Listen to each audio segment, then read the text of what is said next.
Kot pravijo na občini Brežice, želijo opozoriti na povečano poplavno nevarnost, s katero se bodo prebivalci občine soočali v prihodnosti zaradi nedokončane protipoplavne zaščite.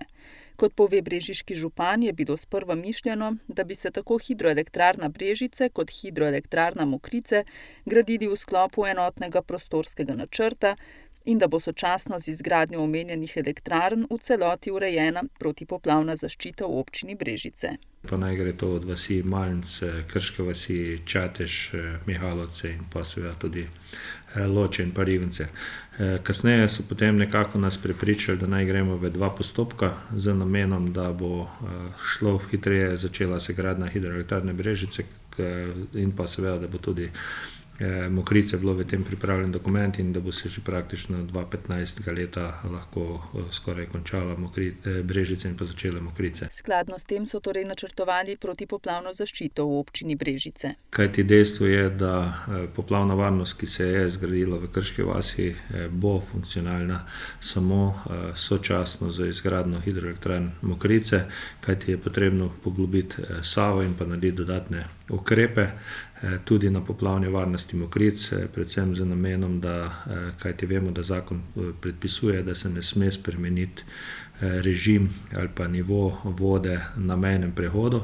To pomeni, da je treba poglobiti Savo. Da je potrebno nasipe narediti samo ob vaseh Loč in pa seveda, da bodo tudi razlivna področja določena bila v primeru visokih vod tudi še po poljih v Ločah, Rigoncah in pa Mihalovcih.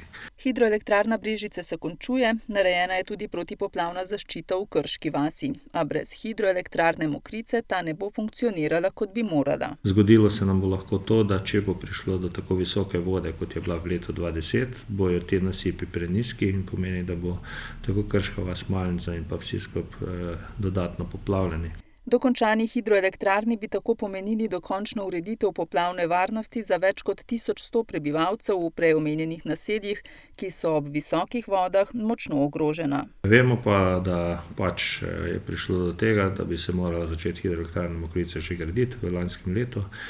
Potem je prišlo do posebnih zapletov, kjer je bilo razveljavljeno okoljsko poročilo oziroma soglasje in praktično se ne pridobiva gradbeno dovoljenje, to pa pomeni seveda, da gradnje ni in zato seveda je občinski svet presenečen, zgrožen in seveda mi pričakujemo predvsem, da bo Ministrstvo za okolje čimprej izdalo novo soglasje in da bo uredilo vse dokumentacijo, da bo lahko prišlo do gradnje hidroelektrarne Mokrice in s tem tudi dokončno zaščito naših občanov pred poplavami.